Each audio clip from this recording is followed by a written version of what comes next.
entre Pedro Sánchez y Ábalos. Ten en cuenta que, bueno, sobre todo en la etapa del gobierno en la que Ábalos era la mano derecha, era el hombre para todo, pues se comunicaban constantemente, ¿no? Y hay una gran parte que es irrelevante, hay una parte que son comentarios, bueno, pues más de índole personal, y hay una parte pues extraordinariamente relevante, que es la que hemos venido publicando todos estos días, que afecta a cuestiones de índole del propio gobierno, y sobre todo vemos a un presidente, Pedro Sánchez, inédito, ¿no? Sin filtros, sin maquillaje, expresándose tal cual piensa de unos y de otros, y en ese sentido pues es un documento que el propio Ábalos ha calificado de histórico, porque dice que todas estas conversaciones las tenía custodiadas para elaborar un libro de memoria, ¿no? ¿Qué es lo que a ti más te ha sorprendido de lo que hemos conocido hasta el momento, de lo que habéis sacado en el mundo? Vamos a ver, hay dos grandes partes. Están los años donde Ábalos era el número 2 de Pedro Sánchez en el partido, el todopoderoso ministro de Transportes. Ahí hay un elemento importante, y es que todas las decisiones, ya fueran pequeñas, medianas o mucho más relevantes, pasaban por la figura de Ábalos. Es decir, Ábalos era el eje en la acción de gobierno y en el control interno del partido. Hay un elemento muy llamativo, y es que la gran parte de las conversaciones en esa época versan sobre el control interno del Partido Socialista y el intento y la obsesión de Pedro Sánchez por acallar la crítica, por mantener a los disidentes, como él dice, marcados, y que no se salieran de la línea. Y luego hay una fase mucho más inquietante, que es a partir de la destitución de José Luis Ábalos en julio de 2021. A partir de ahí, y de manera inexplicada, porque el propio Ábalos le pide una explicación al presidente del gobierno en la reunión que mantiene el 10 de julio del 21 en el despacho de Sánchez en la Moncloa, le pide una explicación de por qué prescinde de él, y se limita a decirle que han recorrido un largo viaje juntos, pero que el viaje ha concluido. Y bueno, ahí empieza Ábalos a contrariarse, le dice que si no le da una explicación, eso va a dañar su reputación, la gente va a pensar que tiene algo oculto. Sánchez se niega a dársela.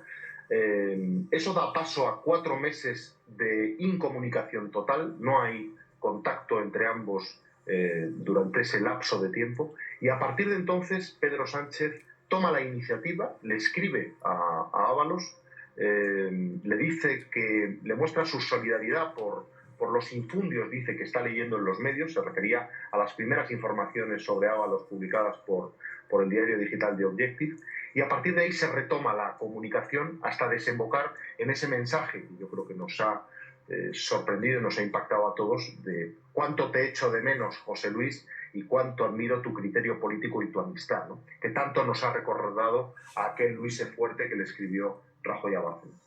Precisamente hay una gran división entre colegas periodistas, la gente, si esto es exactamente como lo de Bárcenas.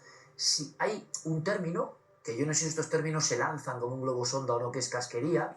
Otros hablan de que puede ser un delito, y como decía, otros hablan de un auténtico scoop y de una información que sí que es noticia, ¿no?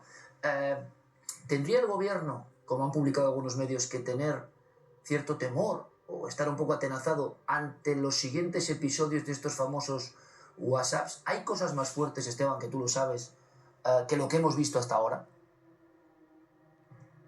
Bueno, desde luego hay más cosas parecidas y en la línea de lo que hemos contado, ¿no? Hemos visto cosas realmente sorprendentes. Hemos visto al presidente del gobierno tildar de maltratador al que era su vicepresidente, Pablo Iglesias. Le hemos visto reírse de su ministra de Defensa, a la que denominaba pájara, una persona que se acostaba con el uniforme. Hemos visto una dureza extraordinaria contra los varones críticos, a los que llamaba hipócritas, a los que decía que luego vendrían a pedirle presupuestos generales del Estado, como si eso fuera dinero suyo, ¿no? Le hemos visto reconciliarse con Ábalos, de quien todos pensábamos que había roto amarras ya en julio del 21 cuando le destituyó, y hemos descubierto además que se había convertido Ábalos en una suerte de asesor de Pedro Sánchez en la sombra, mandándole argumentarios políticos, hasta que en el mes de febrero del 24 estalla el caso Koldo y se rompen todas las amarras. Y hemos visto en las últimas horas a Pedro Sánchez interviniendo personalmente en el rescate de Europa, hasta el punto de desbloquearlo en apenas un mes, y solo 5 días después, esa intervención, de que Víctor de Aldama le escribiera a Koldo: Javier Hidalgo está tan jodido que va a llamar a Begoña. Bueno, y esto es un hecho objetivo, solo 5 días después, y sin que antes hubiera habido comunicaciones con Ábalos en referencia al rescate de la aerolínea, aparece el presidente del gobierno tomando personalmente el control de la operación, y en un mes se desbloquea y se le concede la ayuda. Por lo tanto, yo creo que la relevancia es absolutamente incuestionable, y eso explica pues, que la sociedad española esté en estos momentos siguiendo todas las informaciones con fruición y que esté al mismo tiempo sorprendida y conmocionada. Has dicho del estilo, no me has dicho más fuertes que esto, del estilo. Cuando Ábalos os filtra esto, ¿qué momento es? ¿O en qué momento de la historia? ¿Hace poco tiempo? ¿O cómo es esto, Esteban? Bueno, yo no voy a entrar en la obtención de la información, cómo la hemos obtenido, eso forma parte del secreto profesional. Obviamente, nosotros hablamos con todas las partes antes de publicar la información, hablamos con el señor Ábalos para certificar que los mensajes que teníamos eran ciertos, hablamos con la Moncloa, que se refirió a esta documentación como conversaciones privadas, y dijo que no quería realizar ningún tipo de declaración. Y hay un elemento también objetivo que hemos incluido en las informaciones y que es así, y es que estas cadenas de comunicaciones, Ábalos se las entregó a Koldo García en 2 memorias, 2 discos duros, y que la mayor parte de estas comunicaciones fueron intervenidas por la Guardia Civil cuando estalló el caso Koldo, y por lo tanto obran en estos momentos en poder de la justicia. Tengo aquí una serie de compañeros. Esteban, ¿alguno queréis hacer alguna pregunta? Si no te importa, Esteban, como colega, sí, claro, que eres. Eso sí, rapidez absoluta. Entrambas Aguas, por ejemplo, que siempre está con este tema a tope. Hola Esteban, buenas noches. Mira, a mí me gustaría preguntarte si desde que en El Mundo habéis sacado todos estos mensajes, que sin duda forman parte de una gran exclusiva periodística, habéis recibido algún tipo de amenaza o de represalia por la gravedad de la información que hemos conocido. Bueno, lo que vosotros mismos habéis visto, ¿no? Es decir, el gobierno ha anunciado que va a emprender una investigación, ha anunciado acciones legales. Hemos vuelto a escuchar a Óscar López hoy hablar de bulos y de fango, ¿no? Cuando la veracidad y la autenticidad de las conversaciones es absolutamente incontrovertible. Pero bueno, no hay más presión que el acusarnos públicamente de haber participado en la comisión de un delito, porque hablan de que la publicación de las comunicaciones de Pedro Sánchez con su ex número 2 es un delito, lo cual pues obviamente rechazamos por completo. La relevancia pública es absolutamente incuestionable, y si las conversaciones entre el presidente del gobierno y su número 2 sobre cuestiones de índole pública no tienen relevancia, pues digo yo que tendrá relevancia entonces.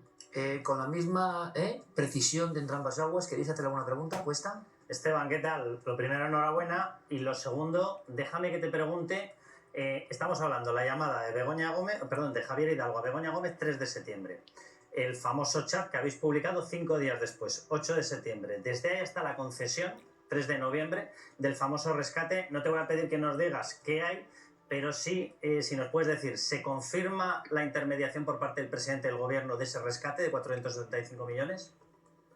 Fíjate, desde esa aparición del presidente del gobierno, donde le dice esto hay que meditarlo, esto hay que valorarlo, donde le transmite a Ábalos que hay que rescatar en Europa, y además veta, y tú, Carlos, que eres un experto en información económica, le dice que hay que prohibir, que hay que impedir por todos los medios que Air Europa quede en manos de IAG, lo cual, bueno, pues es, yo creo, una intervención cuando menos discutible. A partir de ahí se acelera la operación por completo, una operación a la que Nadia Calviño, como publicamos hoy al revelar los mensajes con la ex vicepresidenta, había puesto pegas, porque la familia Hidalgo se había repartido dividendos extraordinarios por importe de más de 30 millones de euros al mismo tiempo que pedía el rescate. Y con muy buen criterio, pues Calviño dijo, bueno, ¿esto qué es? O sea, me piden ustedes dinero y al mismo tiempo vacían la caja de la empresa.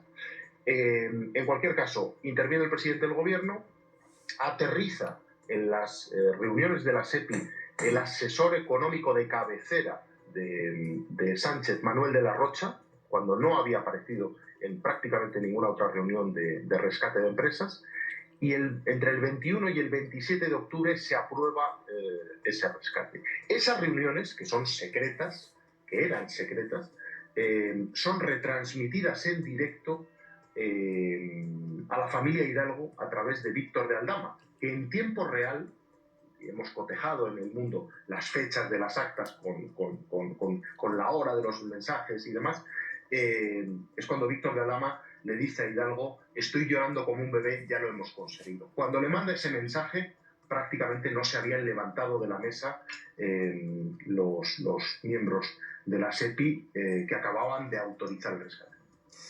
Ya que se habla de Víctor de Aldama, Ramón Bermejo, os pido brevedad, pero la ocasión de tener aquí el mundo abierto, ¿no? Nunca mejor dicho, de estos temas. Buenas noches, Esteban. Buenas noches. Buenas noches. Hay una cuestión muy clara. Yo creo que Víctor ha jugado desde el primer momento con su narrativa, aclarando todos los puntos del famoso asunto de la oferta del rescate. Pero a mí me gustaría hacerte una pregunta en torno a la valoración que se puede hacer desde la óptica del propio José Luis Ábalos. Es decir, José Luis, si no me equivoco, en este momento lo que hace con anuencia es reconocer esas conversaciones con el presidente. Y nuevamente creo que estamos ante otra nueva, digamos, hondanada de tratar de que esto se esclarezca desde un punto de vista con uno de los principales protagonistas, con el titular de la cartera, que es el propio José Luis Ábalos. ¿Tú no crees que Ábalos va a tirar en este momento, y lo digo claramente, de la manta? Bueno, yo no puedo hacer un viaje a la mente de Ábalos, yo no sé lo que va a hacer Ábalos. La situación judicial de Ábalos pues es muy complicada en este momento. La Fiscalía previsiblemente va a formular contra él una acusación elevada y por lo tanto tendrá que tomar una decisión, sin lugar a dudas. Martín. No, mi pregunta era más sobre el uso de WhatsApp. Es decir, si tú crees que los políticos ahora, después de esto, van a pensársela mucho antes de escribir algo en mensaje, porque antes la gente hablaba por teléfono, se veía en persona y no quedaba la evidencia. Lo increíble de estos mensajes es que uno siente que está ahí metido en el chat, como dos personas se conectan. Pero esto puede ser, y eso ayuda muchísimo al periodismo, pero puede pasar que ahora en general haya un cambio hacia el uso de este tipo de mensajería. Pues es probable, ¿no? Yo creo que así como habitualmente cuando mantenemos alguna conversación de índole sensible, hablamos por WhatsApp, estamos viendo cómo los mensajes por WhatsApp, las personas introducen el famoso relojito para destruir las conversaciones, ¿no? Es muy posible que haya un antes y un después, Martín. Vea. A mí me ha llamado la atención, buenas noches, la comparativa con el caso de Bárcenas, cuando esos SMS se publicaron, porque hay una diferencia, es Bárcenas el que facilita, parece ser, esos mensajes al medio de comunicación. Por lo tanto, me parece que no es equiparable, sobre todo teniendo en cuenta que tenemos unos derechos constitucionales, una inviolabilidad de las comunicaciones y que aquí se abre un precedente que por mucho que se insista en que hay elementos que son súper importantes para la opinión pública, es mi opinión, desde una perspectiva jurídica, yo no lo veo. Yo veo que hay morbo, yo veo que ha habido conversaciones que van a desestabilizar o pretenden desestabilizar un partido político que está en el gobierno ahora mismo. Puede que se puedan sacar conclusiones como se está haciendo sobre el tema del rescate de Air Europa, pero en cualquier caso no hay nada que sea determinante ni nada que sea indicio de una criminalidad en términos jurídicos y por lo tanto ¿Dónde queda el derecho constitucional de la inviolabilidad de las conversaciones privadas y, sobre todo, también la vulnerabilidad de una presidencia de gobierno como institución? Porque la imagen que se está dando, tanto dentro como fuera, es de una debilidad muy gorda y puede haber intereses externos también en espiar las conversaciones, como ya se habló, por ejemplo, del sistema Pegasus. Vamos a ver, aquí se está, desde mi punto de vista, por parte del gobierno, confundiendo deliberadamente lo que son conversaciones íntimas con conversaciones privadas. En primer lugar, nosotros no nos hemos metido en el dormitorio de nadie, en la alcoba de nadie. Estos son conversaciones privadas con un indudable interés público y que versan sobre cuestiones de índole pública. Eso por sí mismo justifica la publicación. ¿Cómo no va a publicar un medio de comunicación un material de esas características? Tú has puesto el ejemplo de las conversaciones entre Rajoy y Bárcenas. Bueno, pues tiene muchas similitudes, independientemente de que el trasfondo de una cuestión fuera, desde mi punto de vista, mucho más grave que el que estamos viendo ahora. A Bárcenas se le descubrió una fortuna de unos 50 millones en Suiza. No hay ningún imputado en estos momentos en el caso Koldo con elementos, con pruebas de esa envergadura. Ahora bien, hay unas similitudes también muy claras desde mi punto de vista. El espíritu con el que Rajoy le mandó a Bárcenas el mensaje de Luis sé fuerte es el mismo espíritu con el que Pedro Sánchez le dice a un destituido Ábalos: te echo mucho de menos y aprecio mucho tu criterio político y tu amistad, que es el de dos personas que tienen información sensible y delicada, que están extraordinariamente cabreadas con el presidente, pues quieren volver a meterlos en el redil. Aquí no se ha producido la violación de ningún tipo de intimidad, no se ha cometido ningún delito, y ya, por si quedaba cualquier duda, el propio Ábalos ha hecho declaraciones los últimos días diciendo que cuando nosotros le llamamos, él no tiene ningún problema en que se revelen esas conversaciones. Si una de las dos partes, independientemente de la relevancia pública, si una de las dos partes de esa conversación dice que no tiene problema en que se revelen, pues no hay discusión. Esteban, ¿y para una semana más, por lo menos, te entregas? Por hacer un cálculo. Bueno, ya lo veremos. Ya lo veremos. Hombre, algo, estamos viene. trabajando sobre... Para estamos mucho... trabajando... Bueno, no lo sé. Estamos trabajando sobre el material y luego va a haber novedades y va a haber cosas nuevas, ¿no? Y una última cosa, y te lo agradezco muchísimo, compañero, de verdad, que estés con este plantel hoy en esta noche en Horizonte. Sabes el ego que tiene esto, el ego que estáis teniendo. ¿Tú estás realmente sorprendido con algo que viene? Porque puede haber cosas que ni tú esperabas. Bueno, vamos a ver. Aquí ya se dispara la imaginación, ¿no?, de los lectores y de los telespectadores. Son las conversaciones de un presidente del gobierno con su número 2.